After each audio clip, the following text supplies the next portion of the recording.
Welcome to the deep dive. Today, we are really taking aim at something pretty fundamental. We're going deep into source material that lays out this, well, powerful governance system. Yeah. It's not really religion or philosophy in the way we usually talk about them. That's absolutely right. Yeah, the mission here is to try and understand what the sources call the absolute divine governance equation, or ADGE for short. Hmm.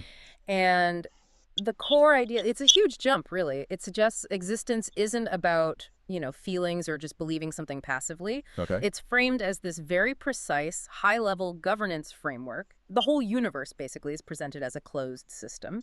And its purpose, cognitive development of the self, we'll just call that agent the self. The universe is a lab, and the Yeah. self is the one learning. So the real task, then, is shifting from just everyday thinking, what the sources call acid, like basic truthfulness, Right. into al-haq, which Yeah. is what operational truth, Yeah. governance truth. Exactly, governance truth. And to even begin doing that, you absolutely have to adopt a new vocabulary, a sovereign lexicon, as the sources put it. We can't use our old maps for this territory. No, not at all. If you come at this with conventional definitions, you miss the point entirely.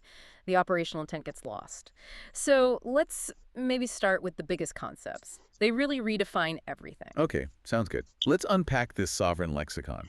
Where do we start? What's the absolute baseline definition for the whole system? Well, you look at words like deen and Islam, usually translated as religion or submission. But here, they're defined operationally as a sovereign governance system of seeding. Seeding, as in giving something up. Seeding your own flawed reasoning, essentially. The system is set up so that compliance, choosing to follow the divine protocol instead of your own potentially biased take that becomes the currency, is how you develop. Okay, so compliance isn't passive obedience, it's the mechanism for growth.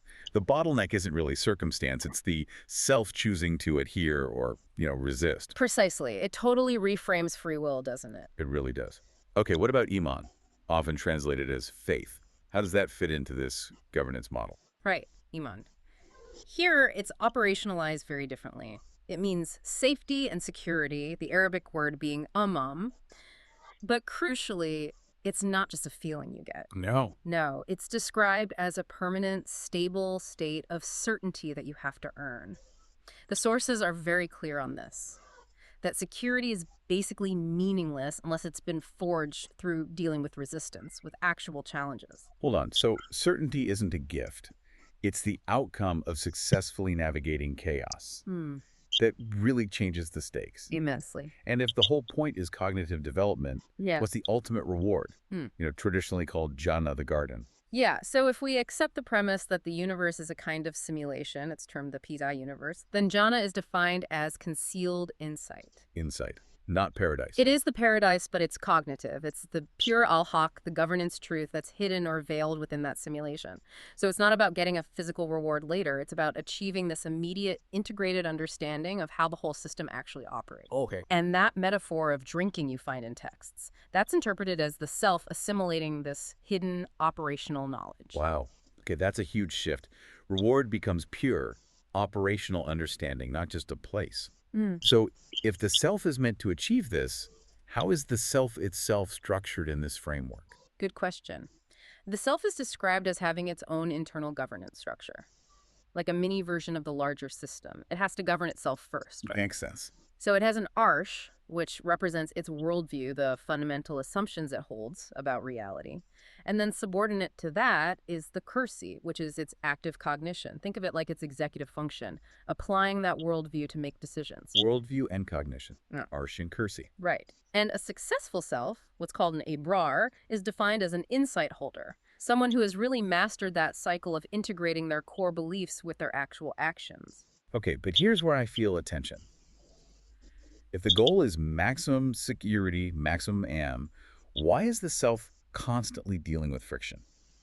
Internal struggles, external problems. Why are flaws seemingly built into the path? Because the friction is the validation process. Yeah. The sources are really emphatic about this. Challenges aren't bugs. They are essential governance tools. You have to deal with resistance. Wow. Because the act of negotiating that resistance, of surviving the stress test, that's the only thing that truly proves the self's loyalty to the truth, to al-haq.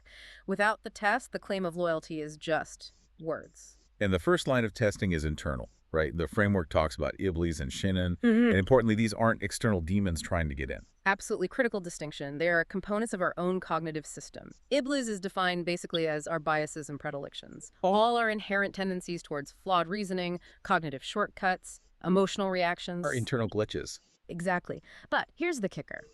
Iblis is described as an essential part of our ability to learn independently. It's called the self's Zod, its essential counterpart, or pair. Wait, hang on. Essential. The very thing that makes us mess up our biases is essential. That sounds completely backwards if the goal is perfection or security. How can failure be a required feature? Think about it. How can you truly learn or choose independently if there's no possibility of error?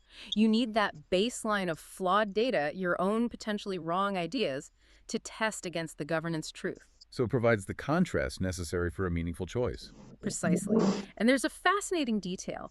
Iblis is said to have been repurposed from nar, usually fire, but in this lexicon it means man-made illumination or self-generated reasoning. Ah, so the error comes from relying on our own light, our own flawed thinking, instead of the divine protocol. It's the system's built-in noise floor allowing for free will. You got it. The moment we choose our self-generated reasoning over the proven protocol, that's activating Iblis. Okay, and what about Cheyenne? So, if the self consistently chooses to follow those flawed internal signals, Iblis, or, crucially, starts associating the governor with other external sources of guidance that's called shirk, then that process cultivates Shayan. So Cheyenne isn't a being either. No, it's a disposition, a kind of systemic corruption within the self that actively blocks or distorts divine guidance. And the act of shirk, looking for guidance elsewhere, actually strengthens that blockage. It creates a corruption loop. Wow. Okay, so the system gives us noise, Iblis, for free will. Right. Choosing to follow that noise, or worse, mixing it with external flawed systems, shirk, builds up internal corruption. Right. But successfully navigating through all that, sticking to the protocol despite the noise, that's what validates the self. That's the Iman multiplier you mentioned. Exactly. Safety and security Iman is hollow without having dealt with resistance. The stress test is what maximizes the network development coefficient. The tougher the challenge overcome, the stronger the resulting certainty, and the clearer the proof of trustworthiness. It's the ultimate validation loop. Okay, this is complex but coherent. So how do we actually do this? If the goal is reaching AHOC, that operational governance truth, what's the practical method? There's a specific operational method defined. It's called the OQM, the Organic Quranic Methodology, and the entire process is said to be captured in the essence of one specific chapter, Surah 103, Al-Asr, Alasr, which means... the pressing or squeezing, like extracting juice. And that brings us to the pomegranate metaphor, right? I remember reading about that. It helps explain this pressing. Yes, it's a very helpful analogy. So the pomegranate itself represents the literal text or the raw event, the surface level reality. That's the acid, the basic truthfulness. The thing as it appears. Right. Now, the pressing, alas, is the OQM procedure. It requires the self to consciously discard the peel, the irrelevant outer layer, and the bitter pulp. Which represent? The superficial context, maybe corrupted interpretations, the emotional noise, the flawed assumptions surrounding the event or text, all the stuff that isn't the core operational essence. So it's like cognitive juicing. You're not just looking at the pomegranate. You're applying the OQM to extract the pure nutritional value, the lesson. Exactly. Yeah. And what's left after the pressing? The juice. That's the pure operational al-haq, the governance truth hidden within the raw event. You transform a static description of reality into an actionable instruction for navigating reality. Yes.